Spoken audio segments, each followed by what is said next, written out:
जय जय श्री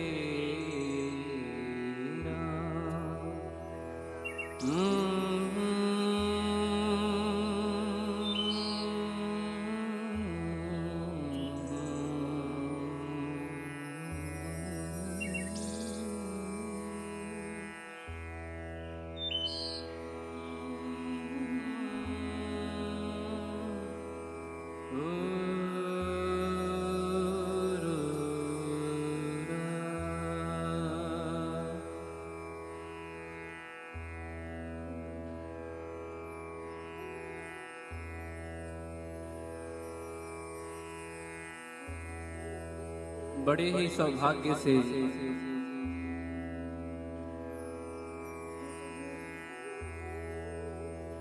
कहते कि जन्म जन्मांतर के अगर आपके शुभ कर्म या यूं कहें पुण्यों का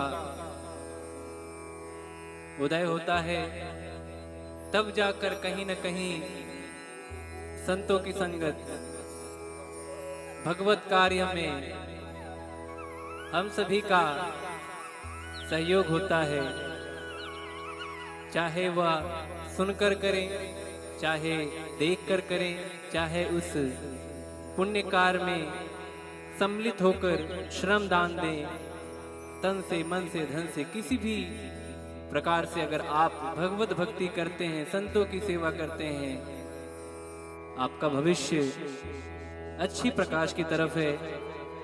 जिंदगी के सारे दुख दूर भगवत कृपा से हो जाते हैं। तो ऐसा ही अद्भुत संयोग कहते हैं कि 500 वर्षों बाद हम सब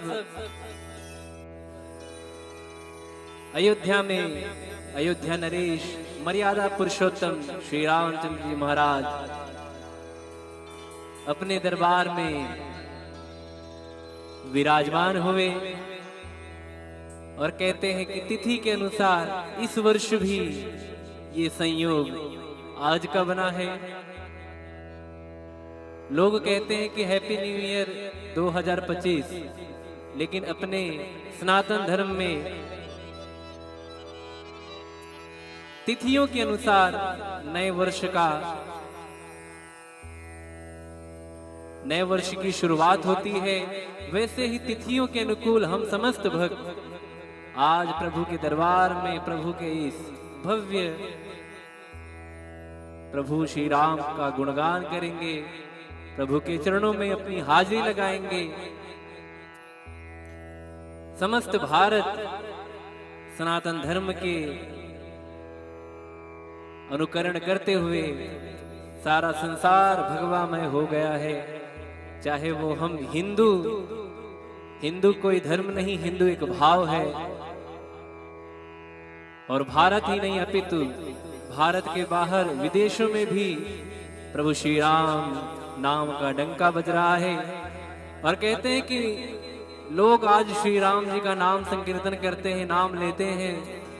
बड़ी बड़ी लोगों को लगता है कि ये सब कुछ आसान था, लेकिन श्री राम जी क्या थे, क्यों थे और कैसे थे, आइए उस विषय पर थोड़ा प्रकाश डालें। आप सभी के भाग्य उदय हैं, क्योंकि आप धर्म कार्य में सम्मिलित हैं। आप राम जी के कर्मों के, राम जी के गुणों का बखान श्रवण करने के लिए अगर आप इस प्रांगण में उपस्थित हैं, तो ये सचमुच ही आपके जीवन का भाग्योदय है। और कहते हैं कि राम जी, हर कोई चाहता है कि हमारे जीवन में राम जी जैसा पुत्र, राम जी जैसा पिता, राम जी जैसा शासक, राम जी जैसा पति, राम जी को किसी न किसी रिश्तों में बांध कर वो अपना बनाना चाहता है। लेकिन राम जी इतने महान बने तो कैसे बने? राम जी का जन्म त्रेता युग में प्रभु श्री हरि के सातवें अवतार स्वरूप प्रभु श्री राम जी ने धरती पर अवतरित होकर भक्तों का कल्याण करने के लिए मां कौशल्या की प्रांगण में पधारे। और ये मां कौशल्या दशरथ जी वही हैं जो स्वयं भूमनु और शत्रुपा, उन्होंने प्रभु श्री हरि के अनंत काल तक तपस्या की, प्रभु के चरणों में आराधना की और प्रभु उनके सामने प्रस्तुत हुए। और प्रस्तुत होने के बाद प्रभु ने कहा, मांगिए, आप क्या मांगते हैं। तो जैसे आपने समझ लीजिए कभी भगवान आपके सामने आए तो आपको भी ऑप्शन देंगे कि भैया क्या चाहिए आपको। तो मनु जी और शत्रुपा जी ने कहा कि प्रभु हमें कुछ नहीं चाहिए, एक बार खाली आप हमारे बच्चे बनकर आए। तो प्रभु ने कहा, तथास्तु। और ये सब वही संयोग है। दूसरी कथा ये है